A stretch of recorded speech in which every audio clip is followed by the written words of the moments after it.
ଘରେ କଳା କନା ବୁଲେଇଲେ ଲୁଟେରା। ନଗଦ ଟଙ୍କା ସହ ଗହଣା ଗାଣ୍ଠି ଲୁଟ୍। ସନ୍ଧାନୀ କୁକୁର ସହ ସାଇଣ୍ଟିଫିକ୍ ଟିମ୍ର ତନାଘନା। ସିଡ଼ି ଘର ଗ୍ରିଲ୍ କାଟି ଲକ୍ଷାଧିକ ଟଙ୍କାର ସୁନା ରୂପା ଅଳଙ୍କାର ସହିତ 2 କୁଇଣ୍ଟାଲରୁ ଅଧିକ ଓଜନର କଂସା ଓ ପିତ୍ତଳ ବାସନ ଲୁଟି ନେଲେ ଦୁର୍ବୃତ୍ତ। କେବଳ ସେତିକି ନୁହେଁ, ଗୋଡରେଜ ଭାଙ୍ଗି ଲକର ଭିତରେ ଥିବା ସମସ୍ତ ସୁନା ଓ ନଗଦ 20,000 ଟଙ୍କା ଧରି ପାର ହୋଇଗଲେ ଲୁଟେରା। ସ୍ଥାନୀୟ ଥାନାଠାରୁ ଅଳ୍ପ ଦୂରରେ ଘଟିଛି ଏହି ଘଟଣା।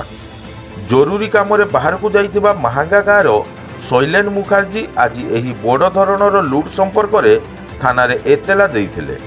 ଛାତ ଉପରୁ ଚୋରମାନେ ସିଡ଼ି ଘର ଗ୍ରିଲ୍ କାଟି ଘର ଭିତରକୁ ପଶିବା ପରେ କଲପଗୁଡ଼ିକୁ କାଟିବା ସହିତ ଗୋଡରେଜ ଭାଙ୍ଗି ସୁନା ରୂପା ଅଳଙ୍କାର ଓ ନଗଦ ଟଙ୍କା ଏବଂ ବାସନକୁସନ ଲୁଟିବା ଅଭିଯୋଗ ହୋଇଛି। ମାହାଙ୍ଗା ଆଇଆଇସି ରଞ୍ଜନ ପ୍ରଧାନ ଏବଂ SI Chinmayee Sahu scientific team ଓ ସନ୍ଧାନୀ କୁକୁର ସହାୟତାରେ ଘଟଣାସ୍ଥଳୀରେ ପହଞ୍ଚି ତଦନ୍ତ ଆରମ୍ଭ କରିବା ଜଣାପଡ଼ିଛି। ମାହାଙ୍ଗା କଟକରୁ ନାରାୟଣ ଭୂୟାଙ୍କ ରିପୋର୍ଟ, ଭଞ୍ଜଦୂତ ନ୍ୟୁଜ୍।